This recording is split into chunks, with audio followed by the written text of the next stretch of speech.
بسم اللہ الرحمن الرحیم والذین جاہدوا فینا لنہدینہم سبلنا وإن اللہ لمع المحسنین صدق اللہ مولانا العظیم ان اللہ وملائکتہ یصلون علی النبی یا ایہا الذین آمنوا صلوا علیہ وسلموا تسلیما الصلاۃ والسلام علیک یا رسول اللہ۔ تمام تعریفیں اس ذات کے لیے جس کے سوا کوئی عبادت کے لائق نہیں ہے۔ وہ خالق ہے، باقی ہر شے اس کی مخلوق ہے۔ وہ بے نیاز ہے، باقی ہر شے اس کی نیاز مند ہے۔ وہ الہ ہے، باقی ہر شے عبد ہے۔ اس نے ہمیں وجود بخشا، بے شمار نعمتیں عطا فرمائیں۔ ان نعمتوں میں سب سے بڑی نعمت وجود مصطفیٰ ہے۔ بے شمار درود و سلام اس ہستی پاک پر جو ہمارے درود کے محتاج نہیں ہیں۔ اللہ ان پہ درود بھیج رہا ہے، اللہ کے فرشتے درود بھیج رہے ہیں۔ حمد و صلوات کے بعد حضور کی آل پر، آپ کے اصحاب پر، آپ کی امت کے اولیاء پر اللہ بے شمار رحمتوں کا نزول فرمائے۔ دنیا میں ہمیں ان کے نقش قدم پر چلنے کی توفیق عطا فرمائے، اور آخرت میں ان صالحین کی معیت عطا فرمائے۔ خطبہ کے دوران میں نے سورہ العنکبوت کی آخری آیت نمبر 69 تلاوت کرنے کا شرف حاصل کیا ہے۔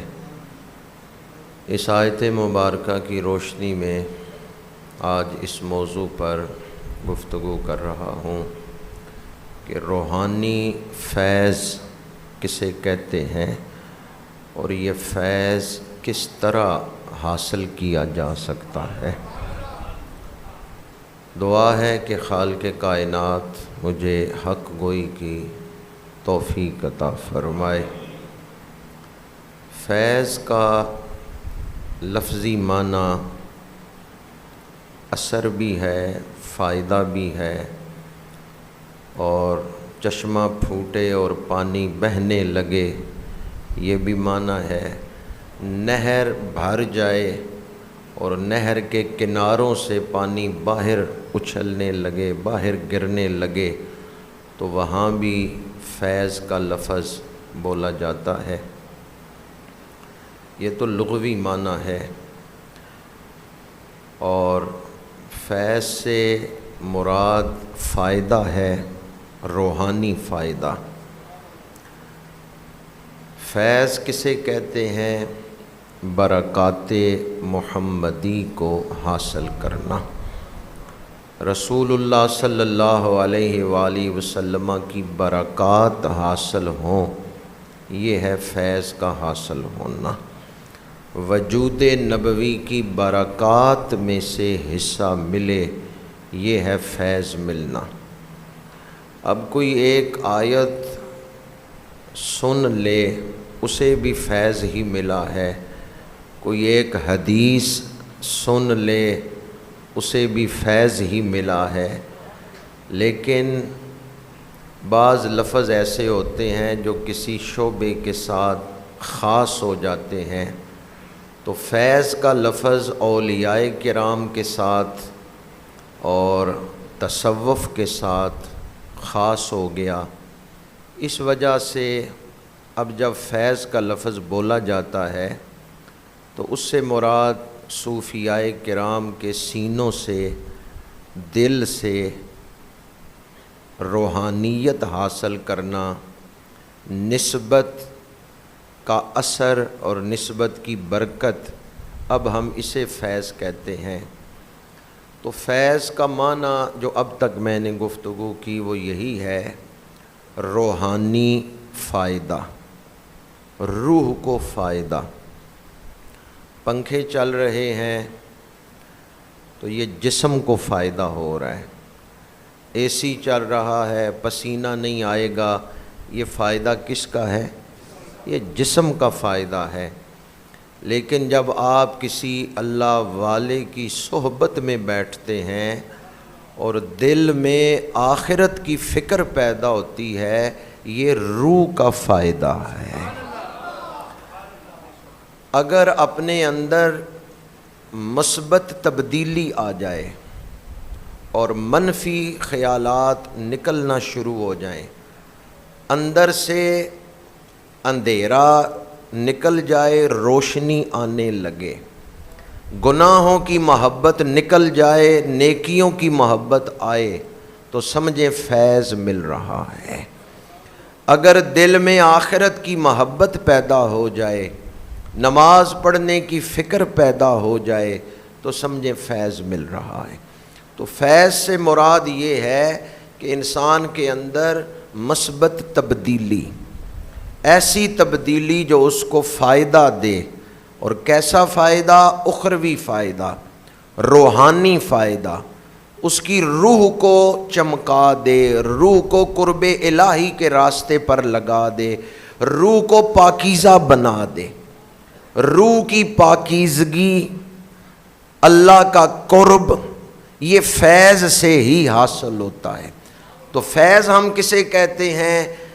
رسول اللہ صلی اللہ علیہ وآلہ وسلم کی برکات جو مشائخ کے ذریعے حاصل کی جاتی ہیں۔ روحانیت کا منبع حضور کا وجود ہے۔ صحابہ کرام وہ خوش نصیب ہیں جنہوں نے براہ راست حضور سے فیض حاصل کیا۔ میرے آقا کریم صلی اللہ علیہ وآلہ وسلم نے ارشاد فرمایا، بعثت لأتمم حسن الاخلاق وفی روایت مکارم الاخلاق۔ فرمایا میں دنیا کو اچھے اخلاق سکھانے کے لیے آیا ہوں۔ جب حضور تشریف لائے تو پھر لوگوں کے اخلاق سنور گئے یا نہیں؟ بگڑے ہوئے اخلاق بدل گئے، سنور گئے۔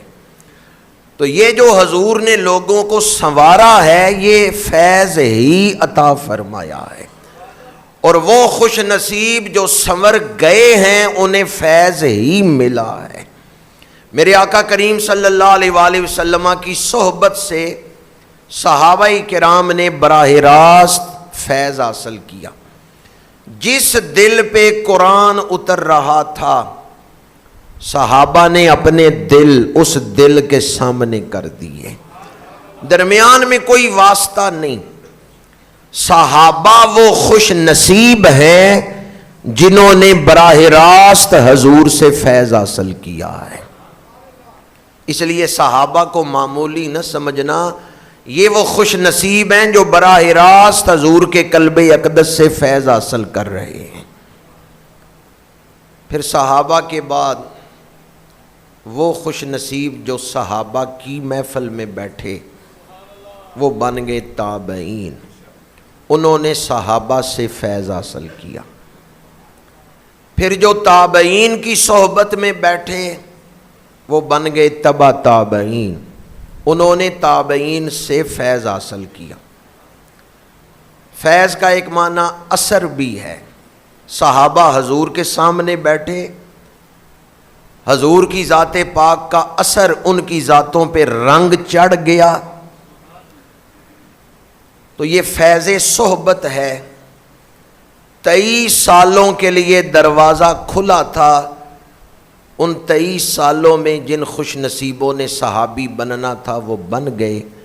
اب قیامت تک حافظ اور قاری بن سکتے ہیں، عالم اور ولی بن سکتے ہیں، لیکن کوئی صحابی نہیں بن سکتا۔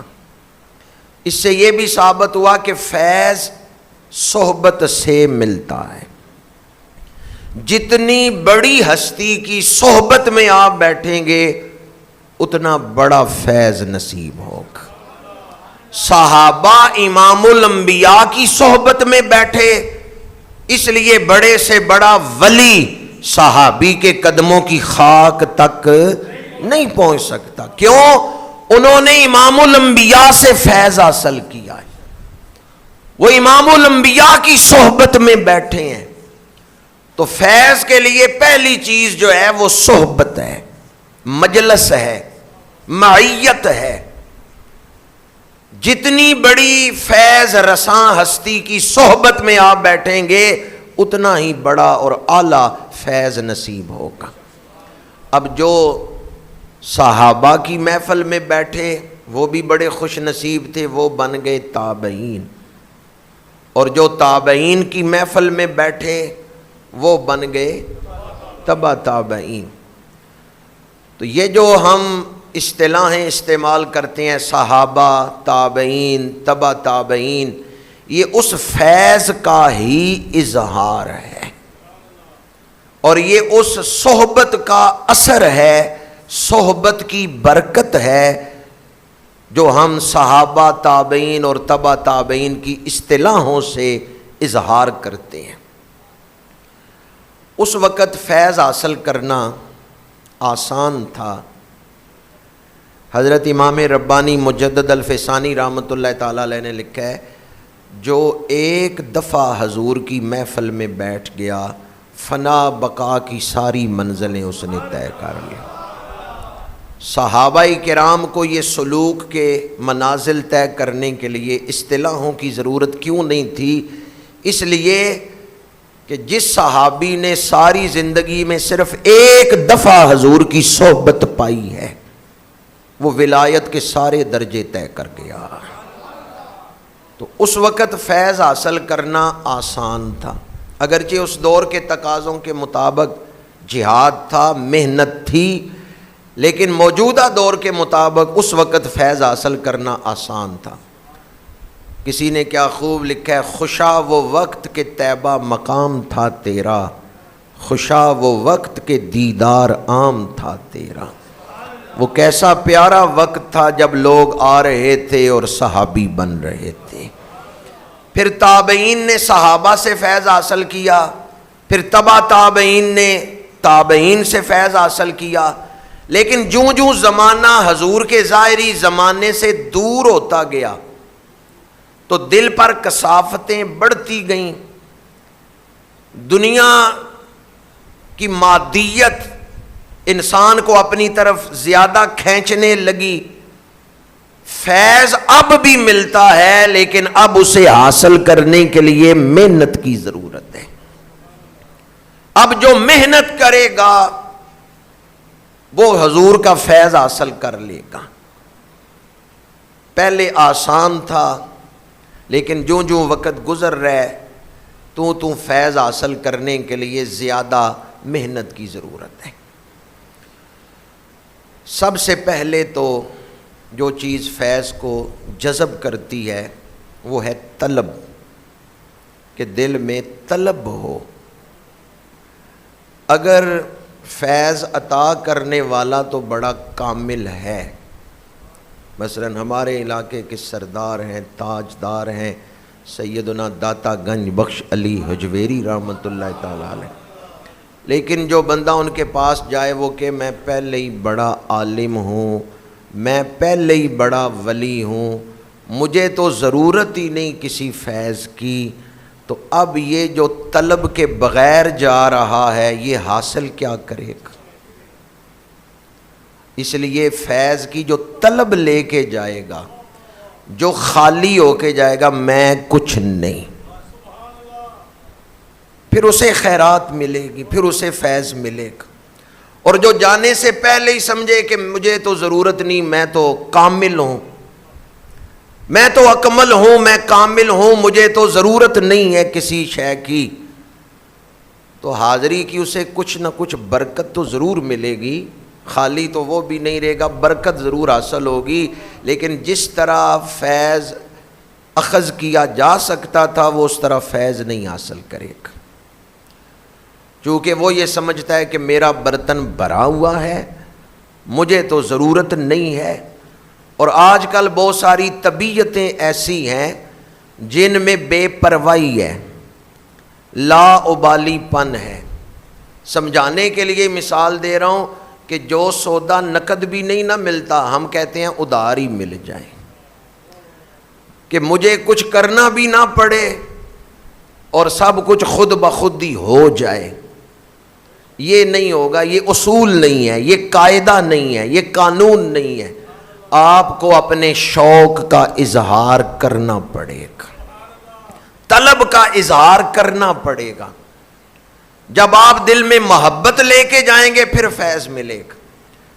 گندم کا بیج فرش کے اوپر ڈال دیں، سنگ مرمر کا پتھر ہے اس کے اوپر بیج ڈال دیں، پودا اگے گا نہیں۔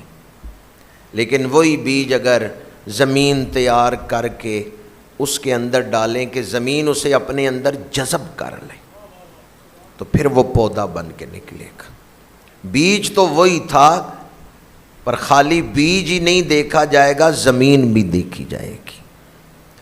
فرش کے اوپر آپ سیاہی پھینک دیں، کوئی پانی پھینک دیں، پتھر اسے اپنے اندر جذب نہیں کرتا، لیکن یہ جو فوم ہے جسے ہم سیاہی چوس بھی کہتے ہیں، اس پر تھوڑی سی سیاہی گرے وہ فوراً اندر جذب ہو جائے گی۔ تو جب تک یہ باتیں ذہن تک ہیں تو وہ اسی طرح ہیں کہ جیسے پتھر کے اوپر ہیں، فرش کے اوپر ہیں، لیکن جب یہ باتیں اندر پہنچیں دل تک، جس طرح فوم نے اندر جذب کیا، خرد نے کہہ بھی دیا لا الہ تو کیا حاصل، دل و نگاہ مسلمان نہیں تو کچھ بھی نہیں۔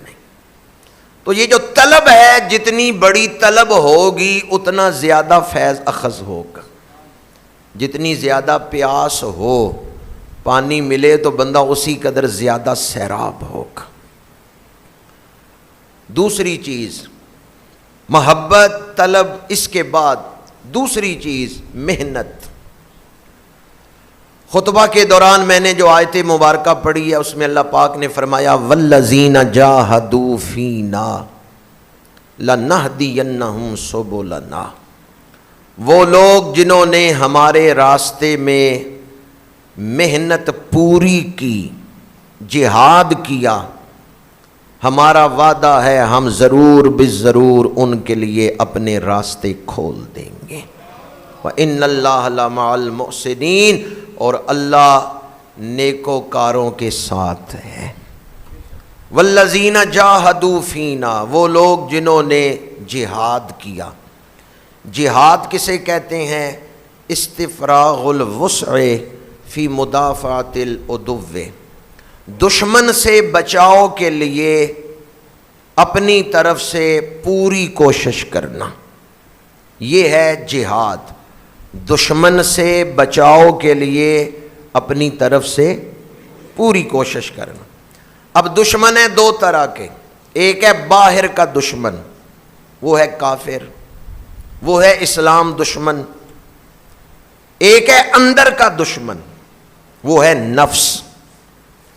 تو جہاد کیا ہے؟ ان دونوں دشمنوں سے بچاؤ کے لیے، ان دونوں دشمنوں کے حملوں سے بچنے کے لیے اپنی طرف سے پوری کوشش کرنا۔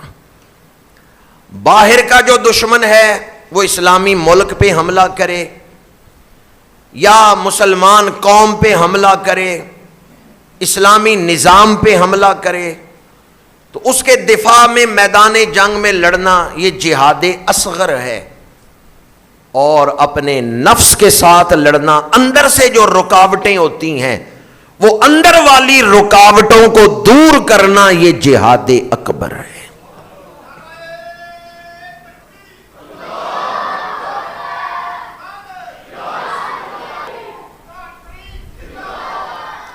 والذین جاہدوا، وہ لوگ جنہوں نے جہاد کیا، اور جہاد کیا ہے؟ استفراغ الوسع فی مدافعۃ العدو، دشمن سے بچاؤ کے لیے اپنی پوری کوشش کرنا۔ صرف کوشش کرنا یا پوری کوشش؟ پوری کوشش کرنا۔ تو جو دشمن سے صلح کر لے وہ غداری کر رہا ہے، یعنی کہ دشمن کو فتح کے لیے دروازے کھول دے کہ آ جا ملک فتح کر لے، وہ قوم کے ساتھ غداری کر رہا ہے یا نہیں کر رہا؟ تو جو آدمی اپنے نفس کے ساتھ صلح کر لے وہ روح کے ساتھ غداری کر رہا ہے۔ وہ اپنا دشمن ہے، وہ اپنے گھاٹے کا اور نقصان کا سودا کر رہا ہے۔ دشمن دو طرح کے ہیں، ایک باہر کا ایک اندر کا۔ باہر سے آپ دروازہ بند کر دیتے ہیں کہ رات کے وقت چور اندر نہ آئے، لیکن اگر چور گھر کے اندر ہی ہو، باہر کے چوروں سے بچنا تو آسان ہے، تو اگر چور دروازے کے اندر گھر کے اندر ہی ہو تو پھر اس سے بچنا مشکل ہے۔ جسے ہم تصوف کہتے ہیں وہ باطن کی صفائی کا نام ہے، وہ اپنی ایسی تربیت ہے جس سے گناہوں کی میل، گناہوں کی رغبت اندر سے نکل جائے اور نفس امارہ، نفس لوامہ میں بدل جائے اور پھر نفس مطمئنہ میں بدل جائے۔ اس مہینے میں جن ہستیوں کے عرس ہوتے ہیں، حضرت داتا گنج بخش علی حجویری رحمت اللہ تعالی علیہ، امام ربانی مجدد الفسانی رحمت اللہ تعالی علیہ، حضرت خواجہ خواجگاں خواجہ شمس الدین سیالوی رحمت اللہ تعالی علیہ، اعلیٰ حضرت اشاہ احمد رضا خاں بریلوی رحمت اللہ تعالی علیہ، تاجدار گولڑا پیر سید مہر علی شاہ صاحب رحمت اللہ تعالی علیہ، اور جن جن ہستیوں کے آراس مبارکہ منعقد ہوتے ہیں ان کی تاریخ پڑھ کے دیکھ لیں۔ اب تک جو دو چیزیں میں نے بیان کی، طلب اور محنت، وہ دونوں ان کے اندر اعلیٰ درجے میں پائی جاتی ہیں۔ برادران اسلام، میں یہ عرض کر رہا تھا، حضرت شاہ سلیمان توسوی رحمۃ اللہ تعالیٰ علیہ یہ مرید تھے مہار شریف، تو 3 دن پیدل سفر کر کے مرشد خانے پہنچے، راستے میں کھانے کو کچھ نہیں ملا، پانی پیتے رہے ہیں، کھانے کو کچھ نہیں ملا۔ چوتھے دن مہار شریف مرشدوں سے ملاقات ہوئی، ملاقات کر کے باہر نکلے، سوچا کوئی پرندہ شکار کروں، کوئی کھانے کا انتظام کروں۔ ایک پرندہ شکار کیا ہے، ذبح کیا ہے، اور آگ پہ اس کا گوشت بھون رہے ہیں کہ ایک درویش آیا، اس نے کہا تمہارا نام سلیمان توسوی ہے؟ انہوں نے عرض کیا میرا ہی نام ہے۔ تو کہا تمہیں خواجہ نور محمد مہاروی بلا رہے ہیں۔ تو وہ پرندے کا گوشت آگ پہ ہی رکھا ہے، دوڑ کے مرشد کے پاس چلے گئے۔ خواجہ صاحب حجرے میں تھے، یہ جب وہاں پہنچے تو مرشدوں نے فرمایا اے پٹھان جوان، یہاں گوشت کھانے آئے ہو یا اللہ کا ذکر سیکھنے آئے ہو؟ 3 دن ہو گئے تھے، کچھ نہیں تھا کھایا۔ تو یہ نہیں کہا جی 3 دن ہو گئے ہیں میں نے کچھ نہیں کھایا تو پرندہ شکار کیا ہے، کہا جی میں گوشت کھان نہیں آیا، میں اللہ دا ذکر سیکھن آیا ہوں۔ بھول گئے کہ کہاں وہ آگ لگائی تھی، کہاں گوشت پڑا ہے، وہیں بیٹھ گئے، کہا میں اللہ کا ذکر سیکھنے آیا۔ آج جن کے لنگر چل رہے ہیں نا، پیچھے ان کی محنت بھی ہے، انہوں نے بھوک بھی برداشت کی ہے، انہوں نے ریاضت بھی کی ہے، انہوں نے مجاہدہ کیا ہے، تب رنگتیں چڑھی ہیں۔ جتنی زیادہ طلب ہوگی محنت کرتے ہوئے انسان کو کوئی مشکل نہیں پیش آئے، اور اگر محنت کرنا مشکل نظر آئے تو سمجھے طلب میں نقص ہے، کمی ہے، اس لیے مجھے محنت کرنا مشکل لگ رہا ہے کہ کیسے محنت کروں گا، کیوں؟ طلب ناقص ہے۔ اگر طلب کامل ہو، تاریخ اٹھا کے دیکھیں کئی بادشاہوں نے تخت چھوڑ دیے، فقیری نہیں چھوڑی۔ بڑا مشکل ہے تخت چھوڑنا، پر کئی بادشاہ ایسے بھی تاریخ میں ہیں تخت چھوڑ دیا، نوکر کھڑے ہیں ہاتھ باندھ کے، غلام کھڑے ہیں، اور پھر وہ سب کچھ چھوڑ کے فقر اختیار کر لیا، درویشی اختیار کر لی۔ ان کی طلب اعلیٰ درجے کی تھی۔ اس دور میں ہمارے لیے یہ بات سمجھنا مشکل ہے۔ میں صرف اتنا عرض کرنا چاہتا تھا، داتا صاحب غزنی افغانستان میں پیدا ہوئے، مرشد ہیں شام میں، حضرت ابو الفضل محمد بن حسن ختلی رحمۃ اللہ تعالیٰ علیہ، یہ داتا صاحب کے مرشد ہیں جن کی آپ نے بیعت کی ہے، اور آپ کا سلسلہ جنیدی سلسلہ ہے، حضرت جنید بغدادی کا سلسلہ۔ افغانستان کہاں، شام کہاں، اس دور میں سفر بھی اتنا آسان نہیں تھا، ہوائی جہاز نہیں، گاڑیاں نہیں، تو طلب کتنی تھی کہ داتا صاحب شہر شہر پھر رہے ہیں کوئی کامل مرد مل لے. طلب تھی تو ملک شام تک پہنچے ہیں مرشد کو تلاش کرتے ہوئے. اور پھر حضرت ابو الفضل محمد بن حسن ختلی رحمۃ اللہ تعالیٰ علیہ کی آپ نے بیعت کی ہے. تو ایسا نہیں کہ بیعت کر کے آ گئے ہوں واپس اور کہا ہو کہ اب قیامت کوئی ملاقات ہوگی، بلکہ مرشدوں کی خدمت میں رہے ہیں. کبھی وضو کراتے ہیں، کبھی پیر دباتے ہیں، کبھی مرشد کو سواری پہ بٹھا کے خود لگام پکڑ کے چل رہے ہیں، خود پیدل چل رہے ہیں، مرشدوں کو سواری پہ بٹھا رکھا ہے. خدمت کی. اور جب آپ کے مرشدوں کا وصال ہوا تو مرشدوں کا سر آپ کی گود میں تھا اور چہرے پہ غم، چونکہ مرشد سے جدائی کا وقت تھا. تو مرشد نے بھی دیکھ لیا کہ علی حجویری میری جدائی کو محسوس کر کے غم زدہ ہے. تو آخری نصیحت جو مرشدوں نے کی نا، داتا صاحب کی گود میں مرشدوں کا سر ہے، دیکھا میرا مرید میری جدائی کا غم محسوس کر رہا ہے، تو کہا علی حجویری جو کرتا ہے رب کرتا ہے، اور رب جو کرتا ہے بہتر کرتا ہے. کبھی رب کے کسی فیصلے پہ دل میں گھٹن نہ محسوس کرنا، رب کے ہر فیصلے پہ راضی رہنا، رب کے ہر فیصلے پہ راضی رہنا، صبر کی تلقین کی اور تقدیر پر راضی رہنے کی وصیت کی، روح پرواز کر گئی. اور اس سے پہلے مرشد حکم دے چکے تھے لاہور آنے کا. تو داتا صاحب پھر مرشدوں کے حکم پہ لاہور تشریف لائے. لاہور میں اس وقت چند ایک مسلمان تھے، ورنہ اکثریت غیر مسلموں کی تھی. شام کے وقت داتا صاحب پہنچے تو اس وقت اس دور میں شہر کے گرد دیوار ہوتی تھی جسے فصیل کہتے تھے، اور اس کے چند دروازے ہوتے تھے. رات کے وقت دروازے بند. اب رات کے وقت کوئی آتا تو اس نے رات باہر ہی رہنا ہوتی تھی. تو داتا صاحب جب شام کو پہنچے تو وہ دروازہ بند ہو چکا تھا. تو آپ نے کہا دروازہ کھول دو. وہ جو ڈیوٹی پر تھا اس نے کہا اب دروازہ صبح ہی کھلے گا. تو داتا صاحب نے کرامت نہیں دکھائی، چاہتے تو کرامت دکھا دیتے، باہر ہی ڈیرا ڈال لیا کہ فقیروں کے لیے رات گزارنا کیا مشکل ہے. آپ نے رات اللہ کی عبادت میں گزاری، عاجزی کی ہے، کرامت نہیں دکھائی. اور وہ جو دروازہ نہیں کھول رہا اسے کیا پتا تھا کہ جس کے لیے میں دروازہ نہیں کھول رہا قدرت نے انہیں چن لیا، اب قیامت تک یہ شہر ان کے نام سے ہی پہچانا جائے گا، ان کے نام سے ہی یہ شہر پہچانا جائے گا کہ یہ داتا کی نگری ہے. امام ربانی سیدنا مجدد الفسانی رحمۃ اللہ تعالیٰ علیہ جیسی ہستی، آپ فرماتے ہیں لاہور ہندوستان کے شہروں میں قطب الارشاد ہے، یعنی اس شہر کا فیض پورے ہندوستان کے شہروں میں ہے. یعنی داتا صاحب کا جو فیض ہے وہ ہندوستان بھر کے اندر ہے. آپ ابتدائی سفیر اسلام ہیں.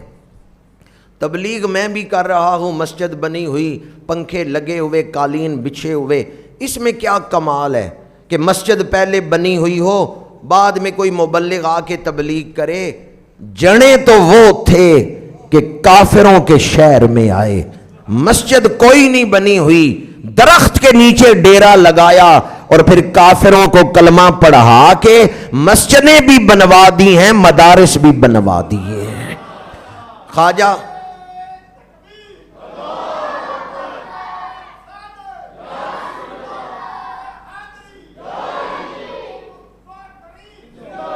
آج اس دور میں دین پھیلانے کے لیے تحریکیں وجود میں آ چکی ہیں، تنظیمیں بن چکی ہیں، ادارے بن چکے ہیں، مدارس بن چکے ہیں.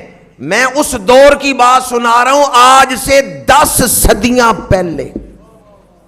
400 ہجری یا 401 ہجری میں تو داتا صاحب کی ولادت ہوئی. تو داتا صاحب آج سے 10 صدیاں پہلے کی ہستی ہیں. آج سے 10 صدیاں پہلے جب اس معاشرے میں تنظیمیں کوئی نہیں تھی اسلام پھیلانے والی، تحریکیں کوئی نہیں تھیں، ادارے کوئی نہیں تھے، مدارس کوئی نہیں تھے، یہاں کفر کا دورہ تھا، رسول اللہ کا غلام دل میں حضور کا پیار لے کے آیا ہے، لاہور میں بیٹھے ہیں اور لاہور میں بیٹھ کے اسلام کا بیج اس زمین میں بویا تو اقبال پکار اٹھے خاک پنجاب از دمے او زندہ گشت صبح نار از مہر او تا بندہ گشت۔ اقبال کہتے ہیں علی حجویری نے لاہور کی زمین پہ قدم رکھا ہے تو پنجاب کی مردہ زمین کو زندہ کر دیا ہے۔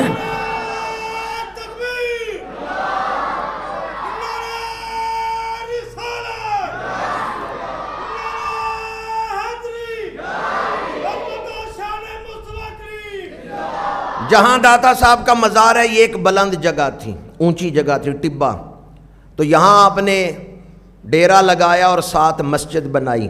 پہلے سے جو یہاں مسلمان موجود تھے، چند ایک مسلمان موجود تھے، انہوں نے آ کے کہا کہ آپ کی مسجد کا محراب قبلہ رخ نہیں ہے۔ آپ نے فرمایا ہم نے اپنے علم کے مطابق تو محراب قبلے کی طرف ہی رکھا ہے، اگر کسی کو شک ہے تو ذرا محراب میں کھڑا ہو کے دیکھیں یا کعبہ سامنے نظر آ رہا ہے یا نہیں نظر آ رہا۔ اب جو بھی محراب میں آ کے سامنے دیکھتا اسے کعبہ سامنے نظر آتا، وہ پکار اٹھتا وہ دیکھیں کعبہ سامنے نظر آ رہا ہے۔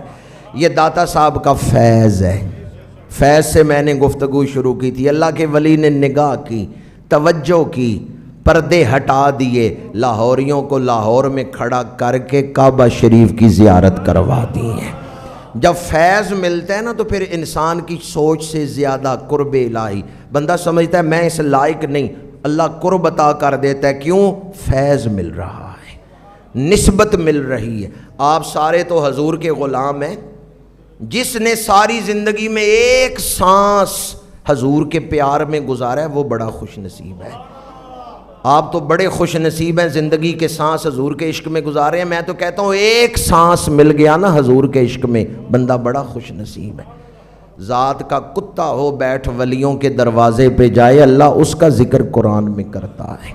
تو جو حضور کے غلام ہیں ان پر فیض کس قدر ہوگا۔ حضرت داتا صاحب رحمۃ اللہ تعالی علیہ، آپ نے لاہور میں ڈیرا لگایا، لاہوریوں کو کلمہ پڑھایا، پھر آپ کے اس کلمہ پڑھانے کا فیض آج تک جاری ہے۔ قائد اعظم سے پوچھا گیا، چونکہ تحریک پاکستان کو جو انہوں نے چلایا، بنیادی طور پہ تو علامہ نعیم الدین مراد آبادی اور ان سے پہلے علامہ فضل خیر آبادی، انہوں نے یہ فتویٰ دیا تھا کہ انگریزوں کے خلاف جہاد کر کے آزادی حاصل کرنا ہم مسلمانوں پہ فرض ہے۔ یہ سب سے پہلے علامہ فضل خیر آبادی نے فتویٰ دیا، اور پتہ ہے علامہ فضل خیر آبادی کون ہے؟ ان کی رگوں میں فاروق اعظم کا خون تھا، فاروقی النسب تھے۔ پھر ان کے بعد سید کفایت علی کافی تختہ دار پہ چڑھتے ہوئے 1857 کی جنگ آزادی میں تختہ دار پہ چڑھتے ہوئے یہ نعت پڑھ رہے تھے، کوئی گل باقی رہے گا نے چمن رہ جائے گا، پر رسول اللہ کا دین حسن رہ جائے گا۔ اس کے بعد پھر علماء اہل سنت نے اپنے ان بزرگوں کی قربانیوں، ان کے فتاویٰ کی روشنی میں تحریک آزادی کو جاری رکھا، حتیٰ کہ علامہ اقبال آئے، انہوں نے 1930 میں 29 میں تصور پاکستان پیش کیا کہ جن علاقوں میں مسلمانوں کی آبادی زیادہ ہے وہاں ایک الگ اسلامی ملک قائم ہو۔ ان سے بھی پہلے اعلیٰ حضرت نے یہ نظریہ پیش کیا۔ بہت بعد میں آ کے قائد اعظم نے جب وہ مسلم لیگ میں شامل ہوئے تو انہوں نے 2 قومی نظریہ پیش کیا، اور 2 قومی نظریہ کیا تھا کہ ہندو اور مسلمان ایک قوم نہیں، ہندو الگ قوم ہے، مسلمان۔ تو قائد اعظم نے اس کی تشریح میں کہا تھا، محمد علی جناح نے، کہ پاکستان تو اس دن بن گیا تھا جس دن بر صغیر میں پہلے شخص نے کلمہ پڑھا تھا۔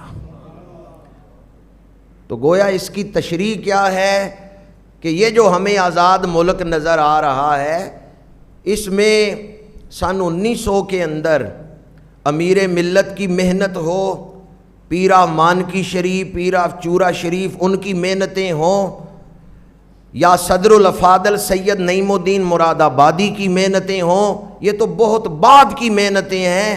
تحریک پاکستان ہو، یہ تو بہت بعد کی محنتیں ہیں۔ فیض داتا صاحب سے ہی شروع ہو گیا ہے۔ یہ پاکستان آج جو ہمیں نظر آ رہا ہے، یہ داتا صاحب کی اس تبلیغ کا اثر نظر آ رہا ہے۔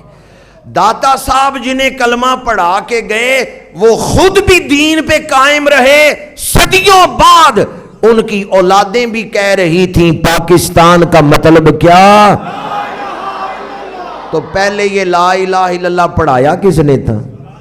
کون یہاں لے کے آیا لا الہ الا اللہ؟ پاکستان کا مطلب کیا؟ کون ہمارے رہنما؟ دستور ریاست کیا ہوگا؟ محمد الرسول اللہ۔ دستور ریاست کیا ہوگا؟ یہ کلمہ پڑھایا کس نے؟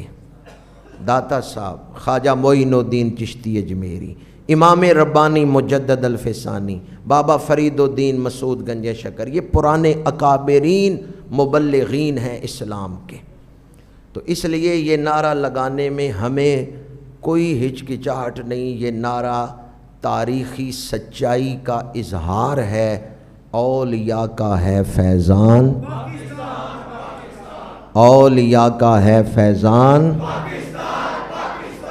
کیا خیال ہے اولیاء دین نہ پھیلاتے، یہاں مسلمان نہ ہوتے تو پاکستان بنتا؟ مطالبہ ہوتا پاکستان؟ اولیاء کا ہے فیضان۔ فیض سے میں نے گفتگو شروع کی تھی، تو فیض کا ایک معنی تو میں نے یہ کیا روحانی فائدہ، اولیاء کے سینوں سے برکات حاصل کرنا اور اپنی منفی سوچ کو مثبت بنانا، منفی طرز عمل کو مثبت طرز عمل، گناہوں کی محبت کو چھوڑ کے نیکیوں کی محبت، یہ فیض ہے۔ فیض کی ایک صورت یہ ہے کہ گناہگار آتا ہے اللہ کے ولی یا نبی کے پاس اور کہتا ہے میں گناہگار ہوں، آپ میرے گناہ بخشوا دیں۔ ولی دعا کرتا ہے، نبی دعا کرتا ہے، اللہ معافی عطا کر دیتا ہے۔ تو یہ جو معافی مل رہی ہے نبی کی دعا سے یا ولی کی دعا سے، یہ بھی کیا ہے؟ ان ہستیوں کا۔ سورہ یوسف پڑھ کے دیکھیں، حضرت یوسف علیہ السلام کے بھائیوں کو احساس ہوا کہ ہم سے گناہ ہوا ہے، تو وہ عرض کرتے ہیں قالوا یا ابا نستغفر لنا ذنوبنا، ابا جان ہمارے گناہوں کے لیے آپ استغفار کریں، انا کنا خاطئین، ہم خطا کار ہیں، ہم نے گناہ کیے۔ تو حضرت یعقوب علیہ السلام نے یہ نہیں فرمایا کہ تم خود دعا کرو، اللہ سب کی ایک جیسے ہی سنتا ہے، تو مجھ سے کیوں دعا کرواتے ہو، یہ انہوں نے نہیں کہا، بلکہ انہوں نے کیا فرمایا؟ سوف استغفر لکم ربی، میں اپنے رب سے عنقریب تمہارے لیے دعا کروں گا۔ یعنی تہجد کے وقت اٹھ کے، اس وقت جب رب کہتا ہے مانگو میں عطا کروں گا، میں اس وقت مانگوں گا۔ تو پھر حضرت یعقوب نے دعا مانگی، اللہ نے آپ کے بیٹوں کو معاف کر دیا۔ تو اس کا مطلب یہ ہے کہ دعا بھی فیض کا ذریعہ ہے۔ جو اولیاء کرام تحریک پاکستان کے دور میں ظاہراً موجود تھے، انہوں نے محنت بھی کی اور دعائیں بھی کی۔ آج ہمیں یہ جو آزاد ملک نظر آ رہا ہے، آزادی نعمت ہے، اس کی قدر کریں۔ اس کے پیچھے جہاں تحریک پاکستان میں قربانیاں ہیں اور لاکھوں جانوں کی قربانیاں ہیں، وہیں جہاں ہمارے قائدین کی شبانہ روز محنتیں ہیں، وہیں اولیاء کرام کی دعائیں بھی ہیں۔ اس لیے ہم یہ کہتے ہیں اولیاء کی نسبت کا فیض ہے اور ان کی دعاؤں کی برکت ہے، اور پھر اہل اسلام کی وہ قربانیاں ہیں کہ آج ہمیں یہ آزاد ملک نظر آ رہا ہے۔ حسن اتفاق ہے کہ اس دفعہ داتا صاحب کا عرس بھی اور 14 اگست بھی اکٹھے ہی آ رہے ہیں، جشن آزادی بھی اکٹھا ہی آ رہا ہے۔ تو ایک تو شکرانہ کریں کہ اللہ نے ہمیں آزاد ملک عطا کیا، شکرانہ جس نے آزادی دی ہے اس کے آگے سر جھکانا، رب کی بارگاہ میں نوافل پڑھنا۔ پڑھیں گے نوافل انشاءاللہ، نوافل پڑھیں کہ یا اللہ تیرا شکر ہے، زبانی طور پہ بھی شکرانہ کریں۔ اس کے بعد ارادہ کریں کہ ہمارے باپ دادا نے یا اس دور کے قائدین نے اللہ سے جو وعدہ کیا تھا نا، ہم اس وعدے سے نہیں پھریں گے، ہم وہ وعدہ پورا کریں گے۔ اور پاکستان بننے کے بعد جو پہلی تقریر کی تھی قائد اعظم محمد علی جناح نے، اس میں انہوں نے کہا تھا کہ ہم نے یہ ایک خطہ حاصل کیا ہے اسلام کی تجربہ گاہ، کہ اس میں ہم اسلام نافذ کریں گے اور دنیا کو بتائیں گے کہ انسانیت کی بھلائی ہے تو اسلام پر عمل کرنے میں ہے۔ پاکستان تو بن گیا لیکن نفاذ اسلام کی منزل ابھی حاصل نہیں ہوئی، اور تکمیل پاکستان بھی ابھی باقی ہے۔ یہ دو چیزیں ابھی باقی ہیں، تکمیل پاکستان اور نفاذ اسلام۔ تکمیل پاکستان سے مراد ہے ابھی کشمیر تو پاکستان میں شامل نہیں ہوا، اور بنگلہ دیش بھی پاکستان سے الگ ہو گیا ہے، تو جو اس دور میں پاکستان بنا تھا وہ سارا اس وقت ہمارے پاس موجود نہیں۔ تو تکمیل پاکستان ضروری ہے، اس کے لیے بھی کنسیپٹ تو ذہنوں میں ہونا چاہیے کہ ہمارے پاس ابھی پورا پاکستان نہیں، ہم نے تکمیل پاکستان کے لیے بھی کوشش کرنی ہے اور نفاذ اسلام کے لیے بھی دعائیں مانگنی ہے اور عملی کوشش کرنی ہے، اور اس کے ساتھ ساتھ تحفظ پاکستان کے لیے بھی، کیونکہ ہمارا دشمن ابھی پچھلے دنوں جنگ لگی ہوئی تھی اور پھر روک دی گئی۔ کیا حکمتیں ہیں یہ تو اللہ بہتر جانتا ہے کہ اس میں کیا کیا پیچ و خم ہیں، لیکن ہم تحفظ پاکستان کے لیے بھی ہر دم تیار ہیں کہ ہم اپنے اسلاف کی قربانیوں کو ضائع نہیں ہونے دیں گے۔ جشن آزادی مناتے ہوئے یہ تین چیزیں سامنے رہیں، ایک تو شکرانہ کہ یا اللہ تیرا شکر ہے تو نے ہمیں آزادی کی نعمت عطا فرمائی، دوسرا جس مقصد کے لیے آزادی لی تھی کہ ہم یہاں اسلام نافذ کریں گے، کیا وہ اس ملک میں نافذ ہے؟ اگر نہیں تو کم از کم اپنے گھر میں تو نافذ کریں، اپنے وجود پہ تو نافذ کریں، اور پاکستان بھر میں اسلام نافذ کرنے کے لیے جو تگ و دو ہے، جو کام میں اور آپ کر سکتے ہیں وہ شعور بیدار رکھیں۔ اور تیسری چیز تکمیل پاکستان اور تحفظ پاکستان، یہ نہ صرف ان شہیدوں کے خون کے ساتھ وفا ہے بلکہ ان بزرگوں کے ساتھ بھی وفا ہے جو یہاں اسلام لے کے آئے اور جن کی کوششوں سے ہمیں دین کی یہ دولت ملی۔ اپنی گفتگو کو اس پیغام پر ہی سمیٹتا ہوں۔ اللہ پاک ہمیں اولیاء کرام کے فیوزات و برکات نصیب فرمائے، اولیاء کرام کی توجہات کریمانہ ہمارے شامل حال فرمائے۔ اہل اللہ دنیا سے پردہ تو کرتے ہیں لیکن ان کے فیض کا سلسلہ بند نہیں ہوتا۔ خواجہ معین الدین چشتی اجمیری بعد میں آئے تھے، داتا صاحب کا وصال ہو چکا تھا لیکن مزار کے قدموں کی طرف بیٹھے رہے، اور 40 دن بعد جب آپ چلے سے اٹھے تو یہ پڑھتے ہوئے گنج بخشے فیض عالم مظہر نور خدا ناکساں را پیر کامل کاملاں را رہنما۔ اولیاء کرام کے فیوزات حاصل کرنے کے لیے ہی عرس منایا جاتا ہے، ان سے اظہار عقیدت، ان کی تعلیمات پر عمل کرنے کا ارادہ، ان کی روحانی توجہات حاصل کرنے کے لیے طلب، یہ ساری چیزیں عرس پر ہی ظاہر ہوتی ہیں، عرس اس کا ذریعہ بنتا ہے۔